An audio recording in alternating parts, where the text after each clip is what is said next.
Welcome to Talk Ready English. Listen, practice, and be ready to speak. We are really glad you are here. Today, we are practicing phrasal verbs you can use at work. This topic is useful because work English is full of small phrases that sound simple but carry a lot of meaning. I get that. Phrasal verbs can feel confusing, but when you learn them in real work situations, they become much easier to use. Before we start, I have to ask, do you feel comfortable using phrasal verbs at work? I do now, but I understand why they feel hard. One small word, like up or out, can change the whole meaning. That is the scary part. I once heard someone say, "Let's touch base," and I thought, are we playing baseball now? That is a very real learner moment. In work English, touch base just means check in or talk briefly. Good to know. I was ready for a sports meeting. I like to think of work phrasal verbs as small tools.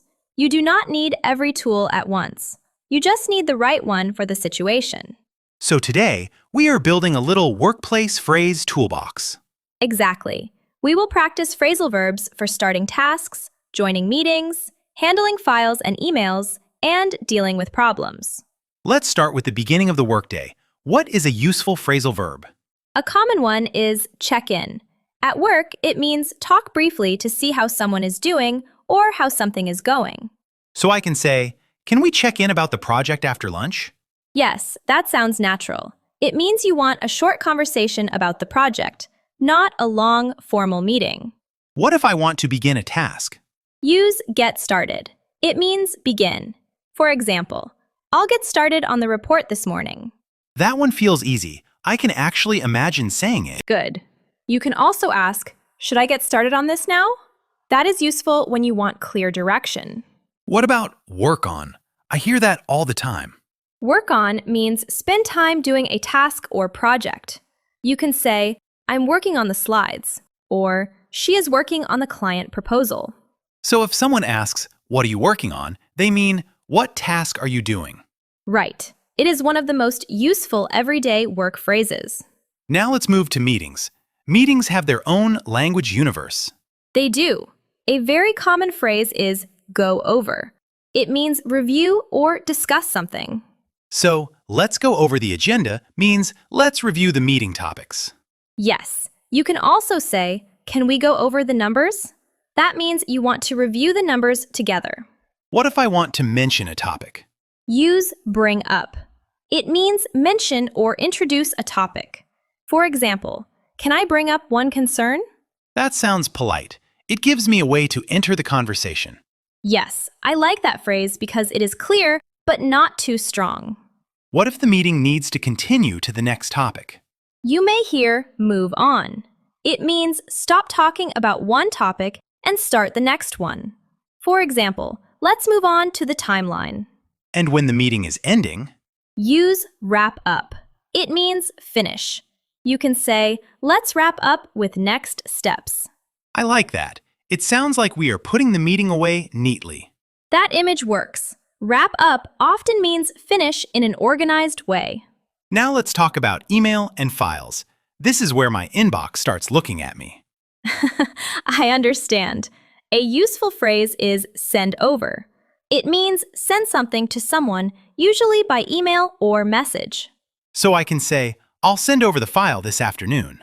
Yes, it sounds friendly and common. You can also say, could you send over the latest version? What about follow-up? Follow-up means contact someone again about something. For example, I'll follow up after the meeting, or thanks for following up. So it means the conversation is not finished yet. Exactly. It shows that you will continue the task or conversation later. And get back to you means reply later, right? Yes. If you need time, say, let me check and get back to you. It sounds professional and honest. That is helpful when I do not know the answer yet. Absolutely. You do not need to answer immediately if you need to check the facts. Now let's move to problems. Work problems love to appear right before lunch. They really do. A useful phrasal verb is run into. It means experience a problem unexpectedly. So I can say, we ran into a problem with the software. Yes, that sounds calm and professional. It does not sound like panic. What if we are trying to fix the problem? Use sort out. It means fix, solve, or organize a problem. For example, we need to sort out the schedule. Can I say, I'm sorting out the issue now? Yes, that means you are working on fixing it now. What about being behind on work? Use catch up. It means do work you missed or get back to the right level. For example, I need to catch up on emails. My emails never let me catch up peacefully. That happens. I sometimes set a small timer just to catch up on messages, so the task feels less endless. What if a deadline changes to a later date? You can say push back. It means move something to a later time or date. For example, the deadline was pushed back to Friday. That sounds useful. Is it different from cancel? Yes, push back means the plan still exists, but it happens later. Cancel means the plan does not happen. Let's do a deeper phrase section now. Great! First, check in. It means talk briefly about progress or status. Example, let's check in tomorrow morning. Second, get started. It means begin. Example, I'll get started on the report today. Third, go over. It means review or discuss. Example, can we go over the plan together? Fourth, bring up. It means mention a topic. Example, I want to bring up one question. Fifth, send over. It means send something to someone. Example, I'll send over the file after lunch. Sixth, follow up. It means contact someone again. Example, I'll follow up by email. Seventh, sort out. It means fix or organize a problem. Example, we need to sort out the details. Eighth, catch up. It means do missed work or get back on schedule. Example, I need to catch up on messages. Here is a real-life work message. I'll get started on the draft today, send it over tomorrow, and follow up after you review it. That sounds like real work English. Useful, clear, and not too formal.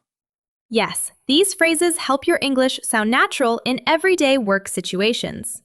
Now it is time for a mini speaking challenge. Please answer out loud in a full sentence. You can pause after each question. Question 1.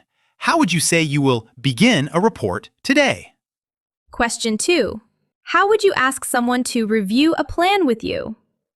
Question 3. How would you say you will send a file after lunch?